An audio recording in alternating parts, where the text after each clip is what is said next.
অনেকের মনে প্রশ্ন জাগতে পারে আমি কেন কেক বানাইতেছি আর এইভাবে কেন কেক বানাইছি। আসল কথা হচ্ছে আমি একটা কেক বেকার আর আমি কেক বিক্রি করি।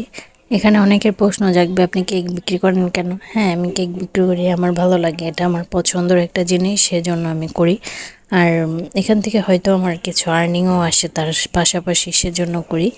আর কেকের কাজটা আমার খুব শখের একটা কাজ।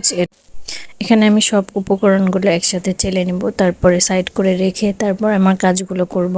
তো আমি উপকরণগুলো ভালোভাবে চেলে নিচ্ছি। এগুলো এমনভাবে চেলে নিতে হবে যেহেতু কোনো দানা দানা না থাকে, পারলে 2-3 বার চেলে নিলে ভালো হয়। তো আমি একবারই চেলে তারপর ঢেকে রাখবো, আবার দেওয়ার সময় একবার চেলে নিব। তো সাইড করে রাখলাম, এটা অবশ্যই ঢেকে রাখতে হবে জ্বালনি দিয়ে। তারপরে আমি ডিমগুলো একসাথে ভেঙে রেখেছি, এই ডিমগুলো থেকে কুসুমগুলো তুলে তারপর আমি শুধু সাদা অংশগুলো বিট করে